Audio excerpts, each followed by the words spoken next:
Durante todos esos años, Alfonso había seguido conservando parte de su antigua influencia en el reino de Castilla, dividido entre los partidarios de Urraca y de su hijo Alfonso Raimundes. Aún así, a medida que se iba enfocando en las conquistas a los musulmanes en el Ebro, había dado ocasión a su exmujer de ir asentando su dominio, por ejemplo, expulsándole de Toledo en 1118, en Burgos en 1120 y probablemente en Segovia en 1123. Alfonso I seguía, sin embargo, reteniendo las guarniciones a lo largo del Camino de Santiago, a las que se volvió a sumar la ciudad de Burgos en algún momento de la década de 1120, y el 8 de marzo de 1126 murió Urraca, primera de León, dejando a su hijo de entonces 21 años como único heredero de las coronas conjuntas de León y Castilla, como Alfonso VII, y al fin libre para actuar. Las tensiones entre ambos Alfonsos, heredadas de las antiguas guerras civiles, se liberaron con el intento del rey leonés de recuperar las villas que el aragonés tenía desde su victoria en Candespina. Contaba también Alfonso VII con el apoyo de López Díaz de Haro, hijo de Diego López de Haro, que aspiraba a recuperar las tierras de su padre. El batallador perdió algunas de sus posiciones avanzadas en el interior de Castilla, como Frías, Briviesca, Villafranca de Montes de Oca, Burgos, Santuiste y Sigüenza, y Medinaceli, hasta llegar a la paz con el Pacto de Tamara en junio de 1127, por la que el batallador renunciaba oficialmente al título de emperador de la tradición leonesa. Así, por ejemplo, en 1130 aparece Alfonso como reinante en Ribagorza, Aragón, Pamplona y en Arán. Sin embargo, poblaciones de Burgos, La Rioja, Vizcaya y Álava, como la margen izquierda del río Bayas, Pancorbo, Cellorigo, Biblibrio, Belorado, Nájera, Haro, Calahorra y Cervera del río Alhama, continuaron en poder aragonés. Con ello, la frontera quedaba en los límites tradicionales entre Castilla y Navarra, antes de que las conquistas castellanas que sucedieron al asesinato de Sancho en el Peñalén. Los Alfonsos siguieron disputándose algunas plazas en la frontera, incluso después de haber acordado el tratado. Parece que Alfonso I siguió controlando o tratando de fortificar Castrojeriz, pese a estar al lado del castellano. Alfonso I también designó un tenente para Briviesca y Cerezo, en la Bubreda. Si bien parece que el control efectivo fue de Alfonso VII, para complicar más la situación, el conde de Lara, antiguo enemigo de Alfonso I el Batallador, en defensa de Urraca, había seguido liderando la facción de esta contra su hijo Alfonso VII, y libró una revuelta contra el monarca leonés. Pedro González de Lara se había convertido en suegro de Beltrán Risnel, principal agente del rey aragonés en León y Castilla, generando con ello una facción favorable a Alfonso I el Batallador en León. Por su parte, Alfonso VII de León se casó poco después, a finales del 1127, con Berenguela, hija del conde de Barcelona y también rival del batallador Ramón Berenguel III. La Extremadura aragonesa se extendía a través de las actuales provincias de Soria y Guadalajara, por localidades que pasarían a ser castellanas solo tras la muerte del batallador. Esta zona incluía poblaciones conquistadas a los musulmanes por el batallador o repobladas por él, como Ágreda, Almazán y Soria, que continuaron en poder aragonés hasta finales de 1135. Alfonso I se dedicó, tras Tamara, a reforzar dicha frontera. Desde septiembre de 1127 se ocupó de poblar Cella, en cuyas operaciones debió participar Rotur de Perche, que recibió en recompensa la villa de Corella, perteneciente a Navarra. En noviembre de 1127 comenzó a asediar Molina de Aragón, en cuyas cercanías elevó la fortaleza de Castilnuevo, que estaba construida en febrero de 1128. A partir de mayo de ese año, mientras sus magnates continuaban el asedio de la importante plaza de Molina de Aragón, se desplazó más al sur y conquistó Traiz, en la actual provincia de Guadalajara. Constan en documentos que ese año tenentes aragoneses nombrados para Ágreda, asignada a Jimeno Íñiguez y a Almenar de Soria, que fueron así denominadas y repobladas. Desde agosto hasta finales de 1128, Alfonso I se dedicó a poblar y así fortificar Almazán, según las crónicas, amurallándola, a la que decidió renombrar como Plasencia. Según Rodrigo Jiménez de Rada, el rey de Aragón también repobló y fortificó Berlanga de Duero. También mandó erigir otro Monreal en las cercanías de Ariza, guardando el valle del Jalón. Molina estuvo en poder del rey en diciembre tras la campaña de Alfaro, Corella, Soria, Molina de Aragón, Traiz y Cella. Constituían las posiciones más avanzadas de Aragón en la frontera suroccidental. Alfonso VII de León se enfrentó contra él durante esa campaña en 1128 por Morón de Almazán. Según la crónica, la población fue auxiliada por el leonés cuando el batallador intentó sitiarla. Esa ciudad, Atienza y Medinaceli quedaron en manos del emperador frente a las posiciones fortificadas del aragonés. La falta de colaboración del conde de Lara, opuesto a Alfonso VII, le impedía tomar nuevas medidas en el frente soriano. Las fuerzas de Alfonso VII, como inferiores en número a las del batallador, y culpa a los nobles castellanos y leoneses rebeldes de la ventaja aragonesa. En 1129, el descontento popular con los almorávides le brindó a Alfonso una oportunidad con la huida del gobernador sevillano Alí ibn Mahfuz. Este se refugió con Alfonso y con su alianza el rey aragonés intentó conquistar Valencia, una vez libre de la presión leonesa. Fue convocado un ejército almorávide para socorro, que fue derrotado sin paliativos en la batalla de Cullera o de Alcalá por el castillo más próximo.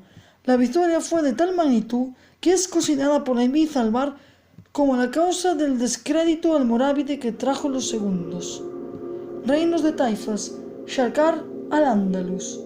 Sin embargo, Alfonso volvió al norte, quizá para calmar la situación tras la muerte de Centulo de Bigorra, que había dejado sus dominios a su hija Beatriz en conflicto con Bernard de Comminges.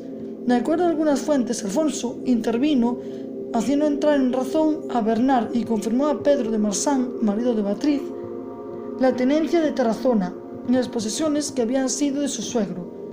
Por el camino tuvo que reconquistar Monzón, que había sido perdido por traición 3 años antes a manos del conde de Barcelona Ramón Berenguer III, o quizás en la expedición almorávide de 1126 contra Lascuarre. Mientras, el obispo de Zaragoza reconquistada, Pedro de Libra, falleció en abril y septiembre de 1029.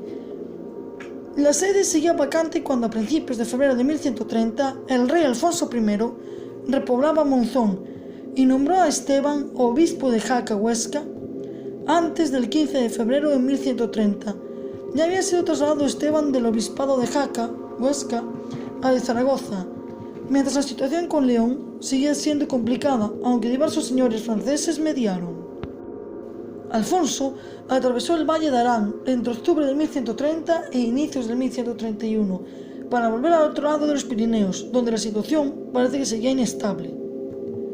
Los motivos de la campaña no están claros. Algunos autores apuntan a que Guillermo X de Aquitania o Alfonso Jordán de Tolosa podría haberse aliado con Alfonso VII de León, mientras que otros señores que podrían ser problemas sucesorios derivados de la muerte de su vasallo Centulo, y otros apuntan a conflictos internos aquitanos, pues el duque de Aquitania era el teórico soberano de Laburdi, Bear, Bigorra y Tolosa, ante el descontento con Guillermo X de Aquitania, que también era duque de Basconia, título sobre que los reyes de Pamplona habían tenido reclamaciones con Sancho III.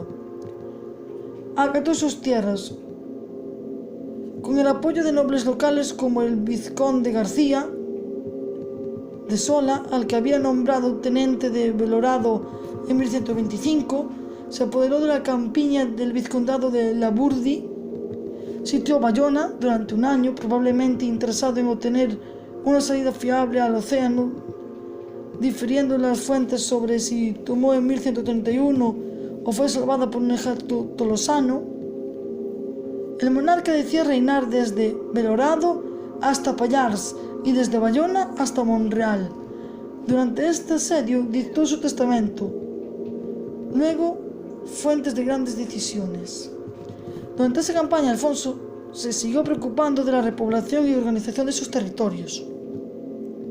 Otorgó fueros a varias ciudades como Daroca, 1129, Corella, 1130, Calatayud, 1131. Los fueros de Daroca y de Calatayud son especialmente relevantes, dado que en torno a estas ciudades y en base al foso asignado por Alfonso, se organizaron las primeras comunidades de aldeas aragonesas, comunidad de aldeas de Calatayud y comunidad de aldeas de Daroca. Se trata de un modelo importado de las comunidades de Villa y Tierra de Castilla, adaptadas a la organización territorial que Alfonso había encontrado y que databa de época islámica o incluso inferior. El modelo calaría y se convertiría en un esquema usado por los sucesores de Alfonso para garantizar la seguridad de la frontera. También amplió el fuero zaragozano con el privilegio de Turdum por Tornum, 1129, que confiaba la protección de los intereses particulares a los cuerpos armados seculares que se podían formar, garantizando la autodefensa y los derechos de pastura concedidos a la ciudad. Esto se convertiría durante siglos en una clave de la política municipal y en un punto vital de la economía. ¿Vale? Véase, por ejemplo, la Casa de Ganaderos de Zaragoza. Una última concesión de relevancia fue el Fuero de San Crencín, que supuso el reconocimiento independiente del asentamiento franco junto a la Pamplona episcopal, la Navarrería, lo que dio origen al sistema de Burgos de Pamplona. En 1131, mientras el rey combatía en Gascuña, Gastón IV de Meer y el obispo guerrero Esteban combatieron en el sureste de Aragón contra los almorávides, que seguían acosando al reino desde Valencia. En uno de los últimos ataques musulmanes, el vizconde y el obispo fueron muertos. Así lo narraba un amigo historiador, José María Lacarra. El cuerpo de don Gastón fue rescatado por su viuda doña Talesa y sepultado en la iglesia del Pilar, hoy basílica y con catedral de Zaragoza. Esteban, otro de los históricos apoyos de Alfonso en su reinado, fue sucedido por García Guerra de Majones en la mitra zaragozana. Tras la muerte de Gastón, el rey volvió a su reino dejando la política occitana en manos de sus caballeros. Pudo haber tenido alguna escalada de tensión con Alfonso VII de León, puesto tras haber sido derrotado el rebelde conde de Lara en el año previo, en 1131, cuando ambos monarcas se vuelven a disputar Castrojeriz.